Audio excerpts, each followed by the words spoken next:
Hello મિત્રો, સ્વાગત છે તમારું સ્વામિનારાયણ ટ્યુબ ચેનલમાં। આજે આપણે લઈને આવી ગયા છે સ્વામિનારાયણ મંદિર, પ્રસાદી મંદિર, જે ભુજમાં આવેલું છે, જે ભગવાન સ્વામિનારાયણે બંધાવેલું ભુજનું પ્રથમ મંદિર।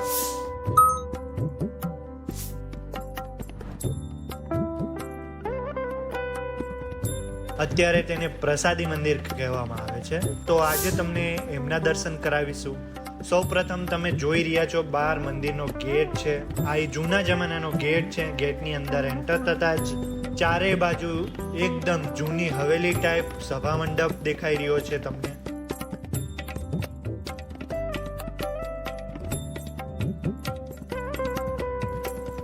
અને આ બાજુ છે 3 શિખર વાળું મંદિર, જ્યાં નરનારાયણ દેવ ભુજ બિરાજમાન છે।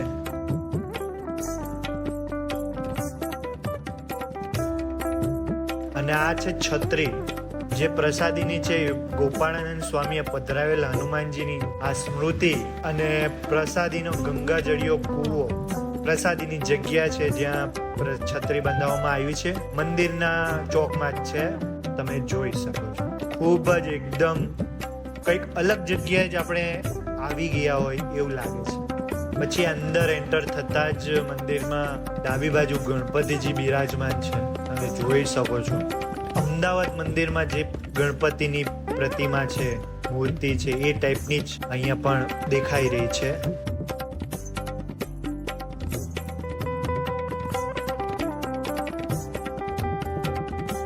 અને હનુમાનજીની મૂર્તિ પણ સ્થાપિત કરવામાં આવી છે, તમે જોઈ શકો છો।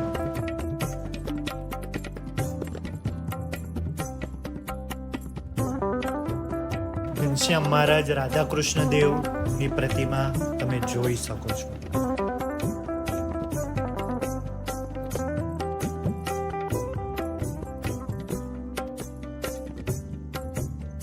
અને આ છે નરનારાયણ દેવ અને ઘનશ્યામ મહારાજ। ભગવાને આ જગ્યાએ નરનારાયણ દેવની સ્થાપના કરી હતી। અને અત્યારે જે નરનારાયણ દેવ દેખાઈ રહ્યા છે અહીંયા હતા, એ અત્યારે હમણાં જે નવું મંદિર બન્યું એમાં પ્રતિષ્ઠિત કરવામાં આવ્યા છે। પહેલા એ અહીંયા જ હતા।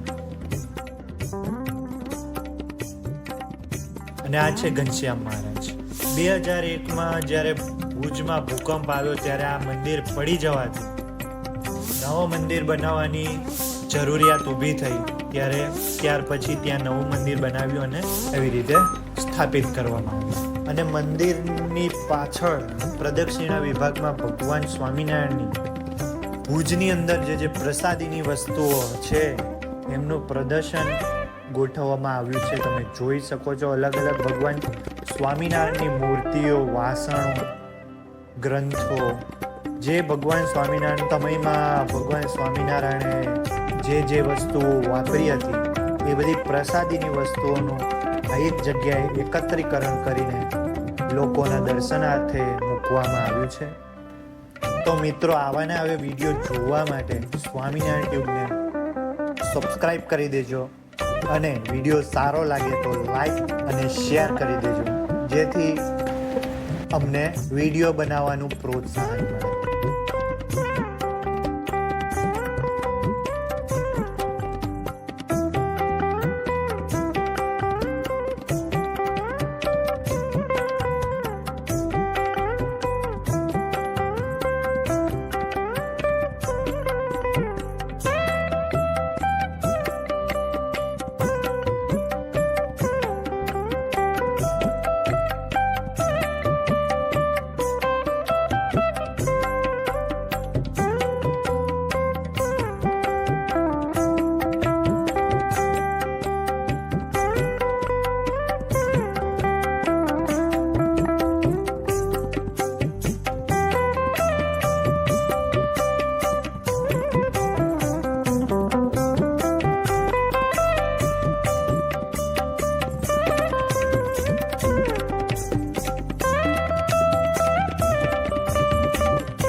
તમે જોઈ રહ્યા છો એ છે ગઢડામાં જે ભગવાન સ્વામિનારાયણ જે લીમડા નીચે બધી સભા ભરીને બેસતા, એ લીમડાનું થડ છે જે મંદિરમાં દર્શનાર્થે મૂકવામાં આવ્યું છે, તમે જોઈ શકો છો.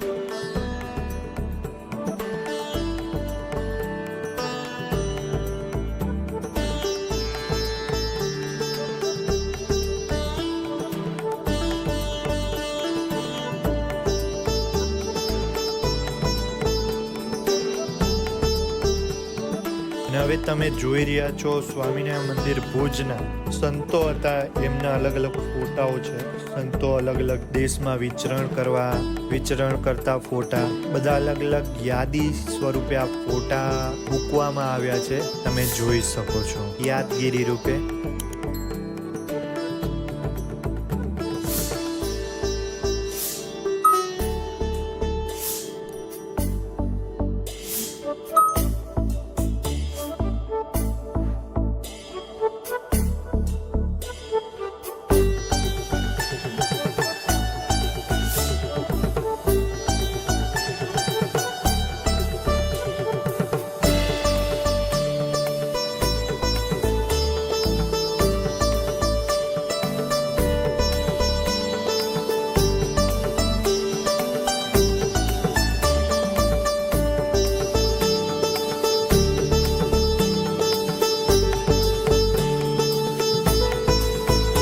અને સંતોની દૈનિક ક્રિયાના ફોટા પણ તમને દેખાઈ રહ્યા છે.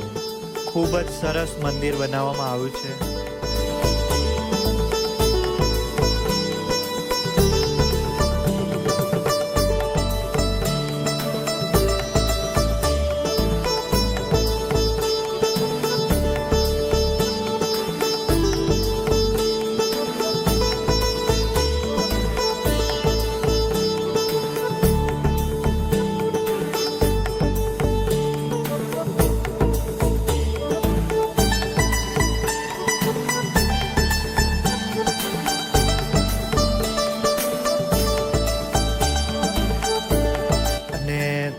તમે જોઈ રહ્યા છો સભા મંડપ, જ્યાં ભગવાન સ્વામિનારાયણ સભા કરતા. ભુજના સંતો, જે મોટા મોટા સંતો, તે અહીંયા જ સભા કરતા અને અલગ અલગ જ્ઞાન ગોષ્ઠીઓ થતી. આ એ જ જગ્યા છે.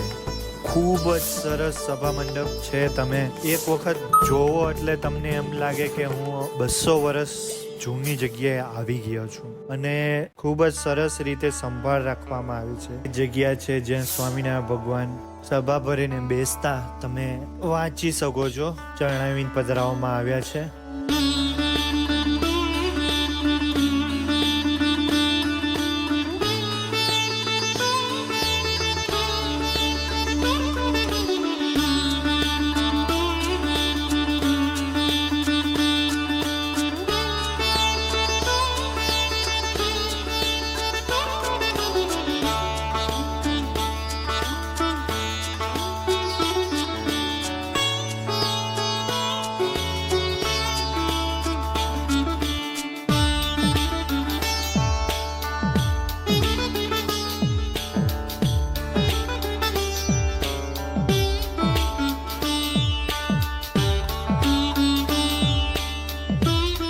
તમે જોઈ શકો છો ખૂબ જ સરસ કોતરણી સભા મંડપના પિલરમાં કરવામાં આવે છે. અને આ સભા મંડપ ભુજના સ્વામી અચ્યુતદાસજી સ્વામી, નિર્ગુણદાસજી સ્વામી પણ કહેવાય છે. આ એમને બનાવ્યો હતો. 1882ની સાલમાં આ સભા મંડપનું નિર્માણ થયું હતું. અને મંદિરની જે બહારની દિવાલો છે તેમાં પણ એકદમ ખૂબ જ સરસ કોતરણી કરે છે. અને કલર દ્વારા, અલગ અલગ કલર દ્વારા એકદમ સુંદર બનાવવામાં આવે છે. તો મિત્રો, આવા ને આવા વિડીયો જોવા માટે ચેનલને સબસ્ક્રાઈબ કરી દેજો. અને આજ માટે આટલું. મળીશું બીજા વિડીયોમાં. તો વિડીયો સારો લાગ્યો હોય તો લાઈક કરી દેજો અને ચેનલને સબસ્ક્રાઈબ કરી દેજો.